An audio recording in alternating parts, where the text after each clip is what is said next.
Всем привет!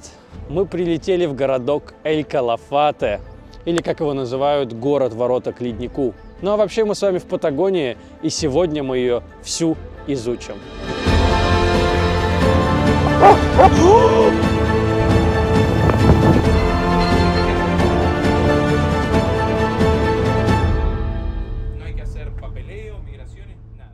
Время, ёб, 2 часа. Мы спали час, а ну Даня спал 2. И мы едем в очень интересное место. В аэропорт.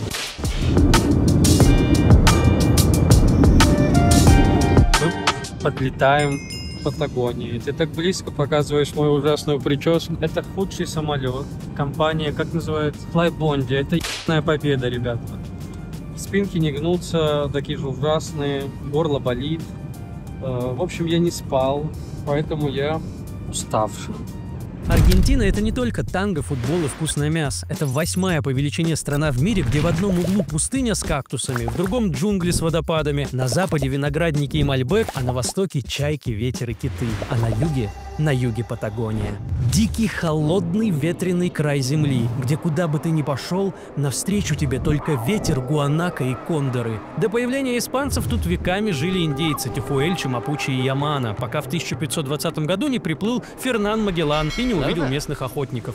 Он, мягко говоря, офигел. Кто это? Великаны? Он назвал их патагонцами от слова пата, лапа или ступня. Мол, у них были такие массивные обмотки и шкур, что ноги казались размерами с динозавра. Так и появилась страна больших следов. Патагония долго оставалась белым пятном на карте, пока в 19 веке сюда не приехали первые европейские переселенцы – валийцы, итальянцы и испанцы. В 1830-х по этим землям путешествовал Чарльз Дарвин. Его впечатлили масштабы игуанака, которых он описал как что-то между верблюдом и ламой, но с характером кошки. А потом был Перито Морено, географ, исследователь и защитник природы. Благодаря ему Патагония перестала быть просто краем земли и стала краем, охраняемым законом. Сегодня Патагония – территория Аргентины и Чили. И да, они до сих пор немного спорят, кому какие горы и ледники принадлежат. Туристы едут сюда со всего мира. Увидеть ледник Перито Морено, подняться к Фицрою или просто почувствовать себя на краю света. Нам нужно взять такси в центр Калафате. 11 тысяч. Сколько стоит такси? Ну, я думаю, что если автобус стоит 11 тысяч местных денег на одного, 33? Теперь тут очередь. Ой, здрасте.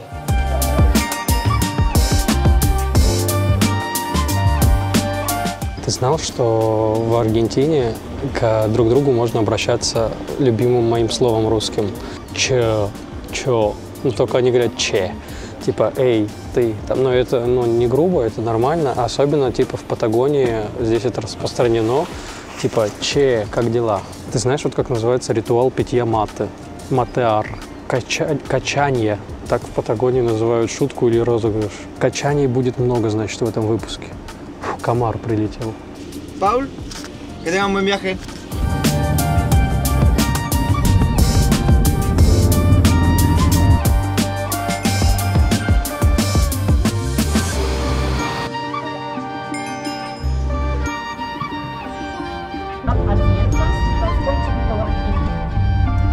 Мы едем в автобусе к леднику Перито Морено, да? Перито Морено. Путь займет 1,5 часа от нашего городка Эль-Калафате. Калафате, на мой взгляд, это самое красивое, что я видел в жизни пока. Я не перестаю ощущать себя как будто в какой-то видеоигре. Я уже побывал и в Red Dead Redemption сегодня, и в Death Stranding.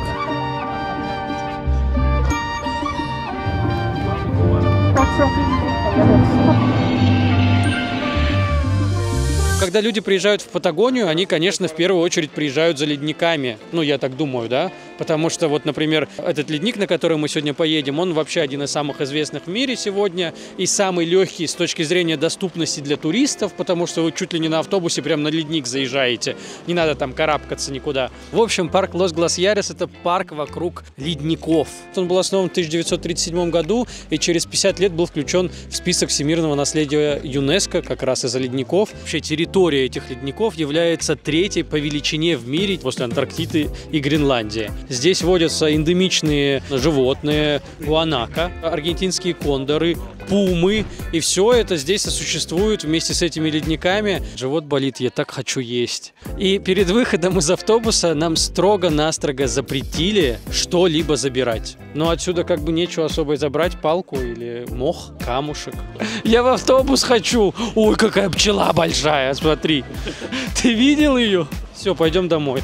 У Дани села батарейка, все, его ничего не радует, ему уже все абсолютно понятно. А мы еще не отсняли ничего. Мы уже, мне кажется, часа 2 или 3 провели в автобусе, и только наконец-то мы можем поесть и попить кофе. При этом мы еще ничего не видели, ну реально. Поэтому вот эти все автобусные экскурсии – это зло. Во-первых, ничего не говорят, кафетерия, американо, но не важно. Важно то, что мы просто взяли 2 сэндвича, один кофе и 2 бутылки воды 0,5 без газа и заплатили $44. Эта поездка пока у нас самая дорогая, мне кажется, из всего маршрута. И я надеюсь, что больше таких дорогих поездок у нас не будет.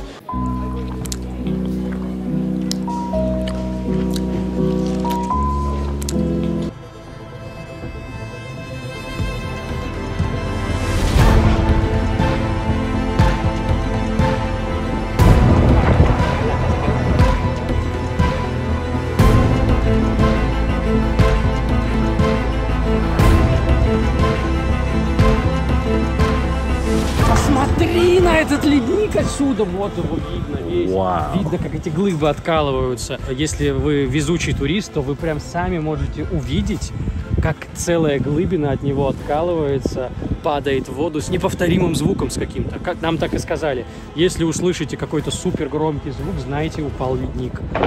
Блин, но это красотища какая-то неописуемая. Я не знаю, хочется этот ледник как будто бы потрогать.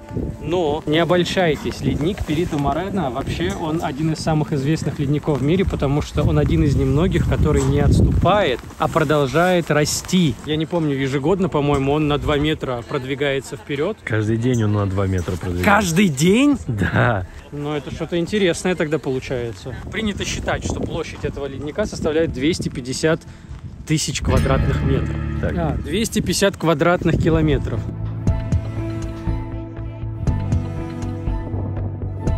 Вот если не вот этот ледник, ну, настоящее чудо природы, что вообще тогда чудо природы? Ну, смотри, вот ты много куда приезжаешь, и ты читаешь, о, вот это там сокровище ЮНЕСКО, там новое чудо света, как статуя Христа Искупителя в Рио-де-Жанейро. Но, ребята, ничего никогда не сравнится с тем, что сделала природа.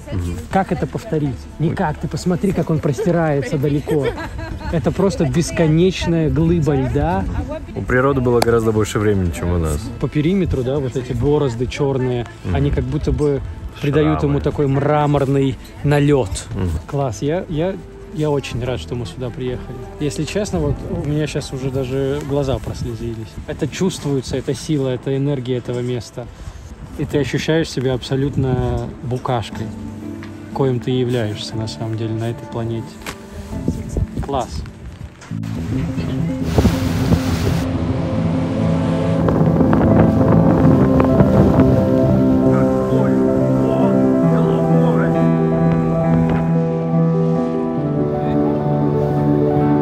Когда подплываешь к леднику на судне, понимаешь поистине, насколько он гигантских размеров. В высоту некоторые части ледника достигают 70 метров, а еще и под воду он уходит до 170. Как образовался этот ледник? По сути, это просто куча снега, которая выпадала за огромный промежуток времени, не успевала растаять, наслаивалась и превратилась просто в гигантскую тонну льда, которая под действием гравитации, силы тяжести собственного веса превратилась в ледяную реку, которая движется по склону. Будто бы лавина встала в очередь. Наверное, если бы лодка подплывала еще... Там просто откололся огромнейший кусок. Я видел. Прости, Даня, что я заставил тебя это все снимать. Выключай и смотри на ледник.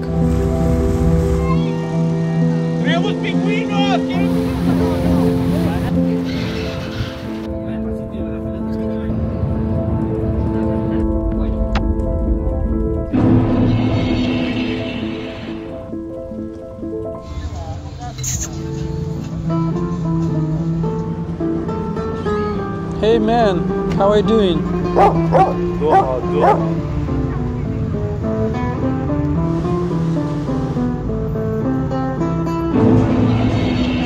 Мы наконец добрались после ледника покушать, и первое, что мы решили попробовать, это местную настойку из ягоды калафате. Город Калафате получил свое название из-за одноименной ягоды, которой здесь было усеяно просто все. Единственное, сейчас весной ягода еще не созрела, она созревает летом.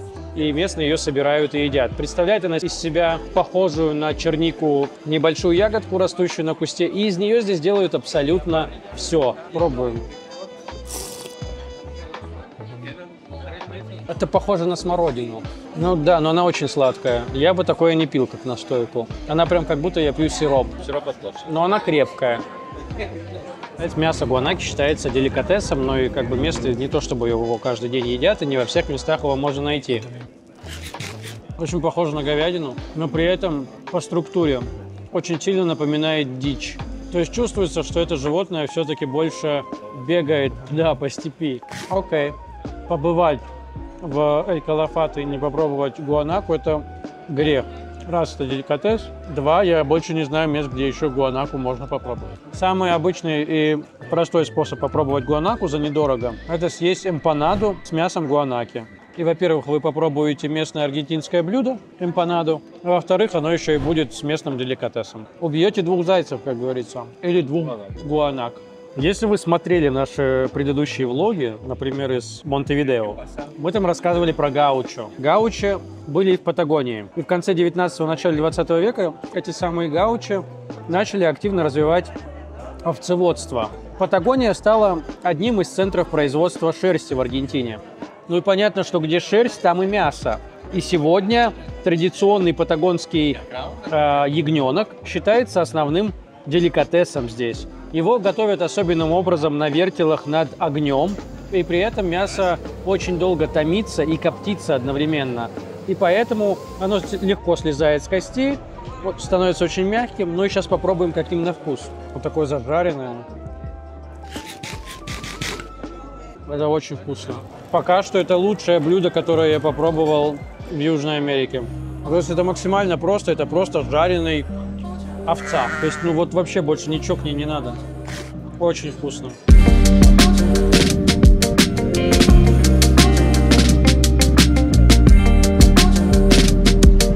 Собак здесь просто, ну, тьма. Посмотри, вон тот пес, как из Тома Джерри, который вот приносил постоянно эту аптечку. Это просто медведь. Я боюсь собак вообще-то. Просто лев. Красивые ребятки. Это Сириус Блэк, а это Аслан. Это теперь наш друг. Очень уютный маленький городишко, и здесь все такое не богемное, все простое. Мне кажется, я вот так представлял какие-то американские удаленные городки маленькие. Вообще вся эта территория Патагонии, Эль-Калафате – это территория, где бесконечные степи, просторы, где выращивают овец, разводят лошадей. Во всем здесь чувствуется вот эта эпоха гаучо, она до сих пор здесь. Я говорил где-то, что я хочу остаться, что я хочу пожить, что здесь классно, великолепно. Но я никогда не говорил, что я чувствую себя как дома. Здесь я чувствую себя как дома. Улица майонеза, вот, например, есть. Я люблю майонез. Для чего еще путешествовать, если не открываться этому миру? Он такой разный. Вот эта деревушка, она одна из там тысячи похожих. Но она все равно единственная такая, Эль-Калафате, которая названа в честь ягоды. Нет другой такой. Поэтому мы идем сейчас забирать свои рюкзаки, которые мы кинули. Потому что мы приехали утром, и у нас там через 30 минут уже надо было ехать на ледник без сна, без еды, без всего. И мы вот в этом добром хостеле Калафате Хостел. Мы здесь не живем, мы живем где-то за городом. Мы просто пришли, говорим, можно оставить рюкзаки. Они нам сказали, пожалуйста, вот ячейки, у вас есть замок, закрывайте бесплатно. У вас нет замка, оставьте просто, никто это не возьмет. Вот сейчас и проверим. Но, если честно, есть ощущение, что, конечно, никто здесь ничего не возьмет.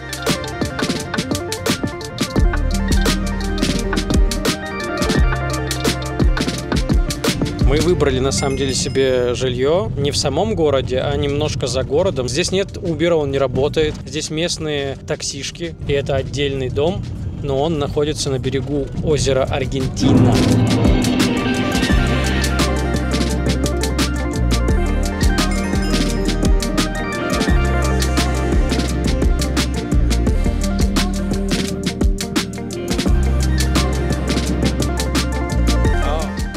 When I came here in 1992, it was 3,000 birds only, and now we are 30,000. 30,000, Most of yeah. them, they came to work with the tourists. Then most of the people talk in English. And you can drink the water from the lake. Really? It's- Is there any salmon there? Yeah, it is. Cat is named Chorny. Black cat. It's a wild. С цветком. Ну, это прекрасно.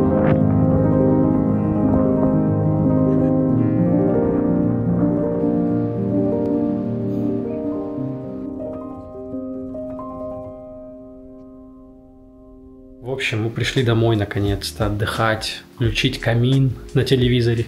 И тут на стене сидит, просто не стесняясь ничего, блядь, большой домовой паук. Я не боюсь пауков, но я их не люблю. Чё их любить-то вообще, за что, блядь? Вот смотрите, он сидит. Сидит себе, смотрит на нас. Ну что за жизнь просто. Паук на стене, за окном ветрище, Данилка, кострище. Даня спит сегодня здесь. Я сплю сегодня очень неплохо. Я такой обрадовался, что паук в комнате у Дани, а не у меня. Пришел к себе проверять комнату на наличие пауков. Сидит паучок, блядь, огроменный.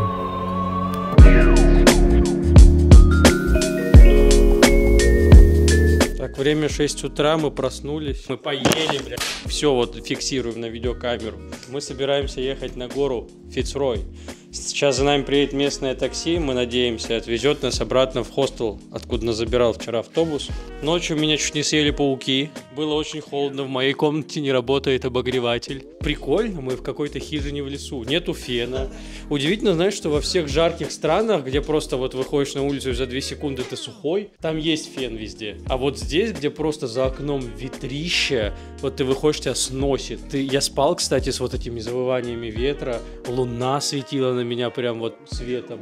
А фена здесь нет. Ну, то есть, я буду как исследователь на видео. Да. Как ебанутый исследователь. Так, мы сегодня на горе Фицрой. Зачем я вам это заранее рассказываю? Нельзя. Тихо.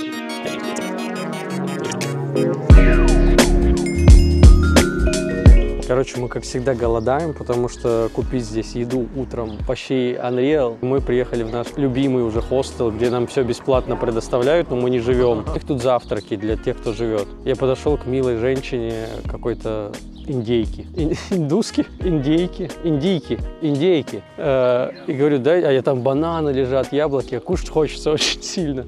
Я говорю, дайте, пожалуйста, это купить. Она говорит, вы здесь живете? Я говорю, не живу, но очень хочу бананы. И она просто дала нам 2 банана, вот, и это будет, мне кажется, лучший завтрак наш сейчас. Поэтому, если будете здесь выбирать жилье, недорогое, ну, посмотрите на Калафате хостел. Короче, очень гостеприимное место, здесь приятные люди. А вообще, ну, здесь так тихо и спокойно. Реально, тополя вот эти. Мы сейчас едем в такое место, что, если честно, самому не сильно верится. Да, но нас что-то автобус не забирает. Я уже начинаю переживать. Что ты записываешь все подряд? Я не знаю, ты мне дал, я записываю.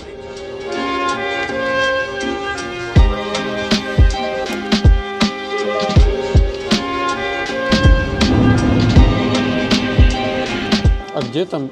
Там пусто. Мы едим какие-то местные пирожки. Очень вкусные. Ну, они реально как пирожки бабушкины.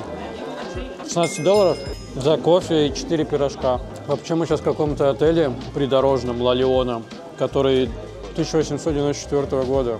То есть крутого, он находится прямо на реке, которая тоже называется Ла Леона, но львов здесь нет. Но мне здесь нравится атмосфера. Но есть пустое тесто, мне надоело. Вот я реально не знаю, или я такой голодный просто, но мне очень нравится.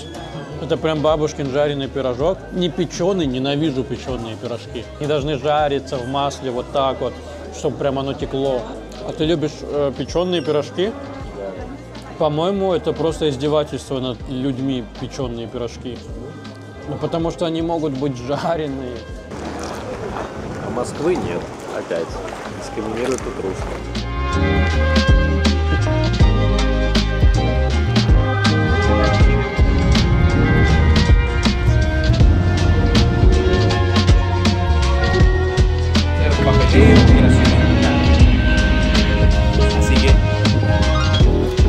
Мы приехали в городок Эль-Чалтен. Он находится примерно в 250 километров от Эль-Калафата. Ехали мы порядка 2,5 часов на автобусе, и за это время нас так нехило несколько раз качнул ветер. Ты почувствовал? Пейзажи, короче, захватывают. Вот пока ехали, вот эти долины, эти бесконечные степные просторы, эти заборы с мертвыми гуанаками, которые пытаются их перепрыгивать, кондоры, которые летят просто парами. Но это невероятное зрелище, это природа во всей своей красе. Еще, кстати, это все когда-то было дном океана. И поэтому здесь очень просто, практически в любом камушке можно найти аммониты. Вот этот, например.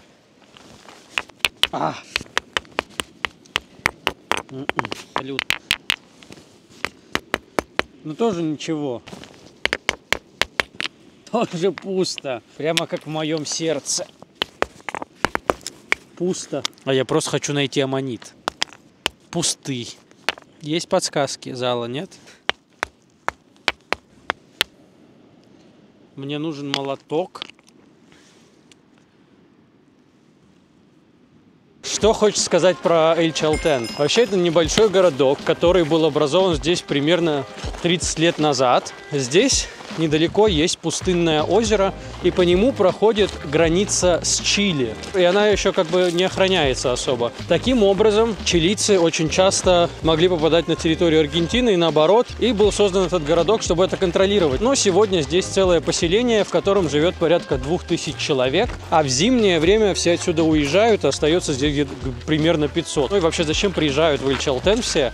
Во-первых, этот городок считается столицей трекинга. Это как отправная точка для того, чтобы взять разные маршруты, полюбоваться озерами, горами и местными пейзажами. И здесь за моей спиной находятся одноименные горы Эль-Чалтен, вершиной которых является гора Фицрой.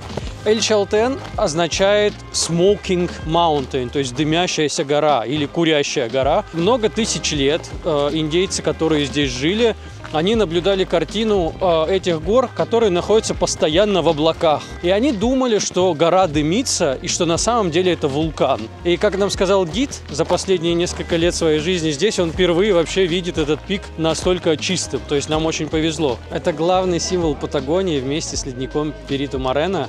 И есть такая фирма походной экипировки, она так и называется – Патагония. И пик горы Фицрой – это главный их символ на логотипе.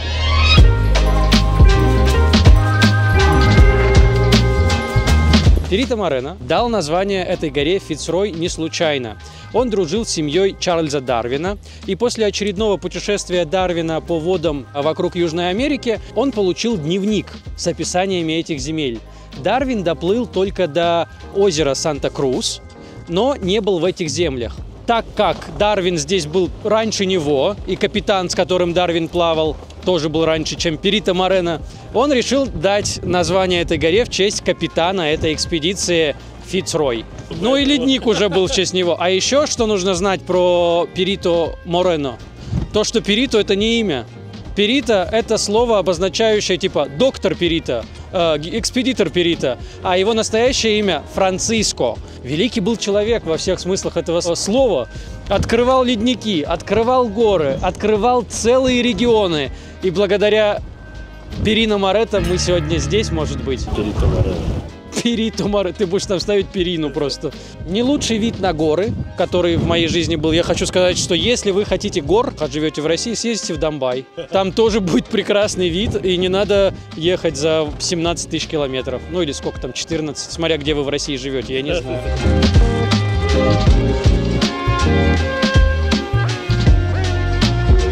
And what can you say about like Patagonia? Why people should come here definitely? Because you can find everything. You have a desert, a lot of forests next to the Andes. Well, the Andes is something marvelous, something unique in the Of world. course, one of the biggest chains in the world. Yeah, and it's really new. That's why you should come to Patagonia. Not a lot of people was around here. You have glaciers, you can ski, you have wine in Mendoza. You have a lot. If you go to the coast, you have penguins, whales. You can take a cruise to Antarctica. Do you think, what does it mean to be Argentinian? It's hard to explain. We always say that you can born in Argentina or in another country, but you can choose being in Argentina. Oh, I wanna try. Yeah, it's all about the culture. If you eat asado, the meat, good the barbecue, grilled meat. yeah, grilled meat. If you drink mate, you like Maradona and Messi, you can be Argentina. But you need to be really passionate. We had a lot of immigrants from Italy, from Spain, from France also. So we have a mix of the world And cultures. here. And it became into one strong culture that suffered a lot. So that culture remains for over 200 years now. It's new. Our history is new. Everything begins at the beginning of the 19th century. It's nothing. So it's new, but it's really strong.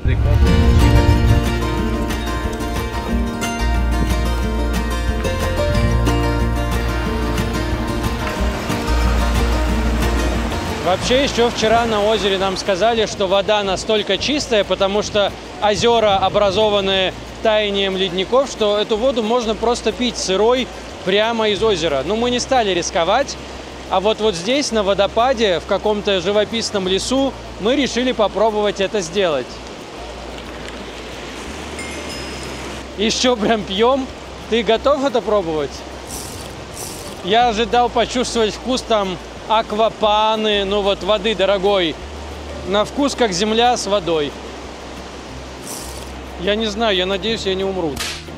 В таких местах в России просто, я неоднократно пил воду на родниках, но там не страшно. Там всегда обычно стоят иконы, и это точно значит, что 100% нельзя отравиться. А тут нет икон. Не знаю, посмотрим. Блин, ничего, я ее пью-то постоянно. Ничего, кроме диареи, ты не получишь. Вкусно? Да. Тогда я не буду пробовать.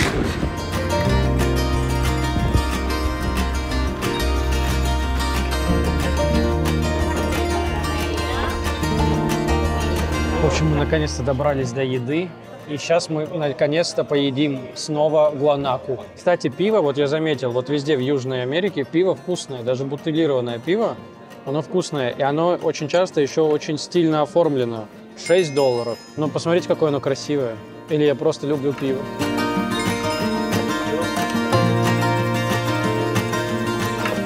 Esta comida es muy deliciosa. Вот что вам нужно выучить. Надеюсь, они готовят это не из тех гуанак, которых на заборах находят. Вообще на гуанак уже сегодня почти никто не охотится, кроме нескольких резерваций коренных племен. И гуанаки – это такое животное, которое доставляют только проблемы местным фермерам, потому что они питаются, по сути, тем же самым, что и местный скот. Коровки, овцы. Гуанаки везде ходят огромными толпами, все съедают, и фермеры их ненавидят за это. Поэтому они борются с гуанаками заборами, а контролировать по-другому их никак нельзя. Потому что единственный хищник, который контролирует популяцию гуанак, это пума. Но пума не везде есть, как говорится.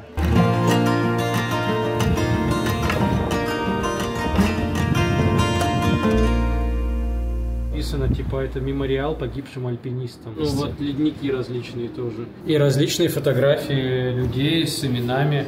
И здесь висит колокол, я так понимаю, веревка. Я первый раз такое встречаю, не знаю, можно туда звонить. Есть такое ощущение, что это специально сделано, чтобы каждый мог позвонить в память об этих людях.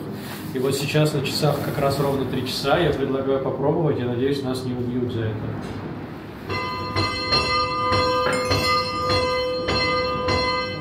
Если это такая задумка, то пусть все эти люди покоятся в своем. Я очень плохой человек.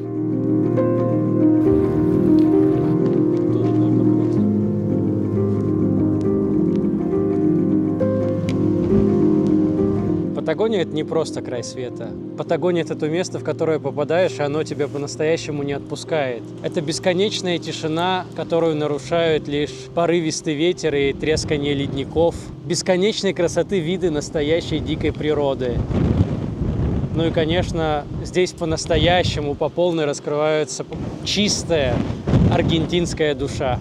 Я влюбился в эту местность. И каждому из вас рекомендую хотя бы раз в жизни увидеть ледник Перито-Морено, посмотреть на пик горы, я забыл, как она называется. Точно, thank you. По-русски говорят. Увидеть своими глазами Фицрой, ну и просто окунуться в эту бесконечную атмосферу спокойствия и воссоединения с природой. Ха!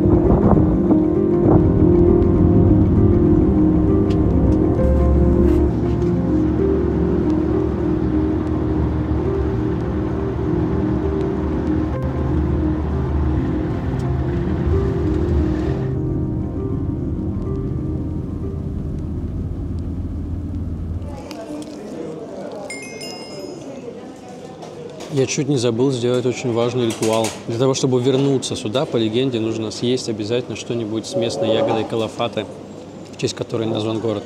Я сейчас чуть самую большую ошибку в жизни не совершил, забыв про это. А поесть нам дают вот сегодня печенье. Gracias. А кофе мне дадут или нет? Ну не суть. Суть в том, что мы возвращаемся обратно в Буэнос-Айрес. Мы сейчас отдельно будем жить какое-то время. Он своей задницей сел мне на локоть прям.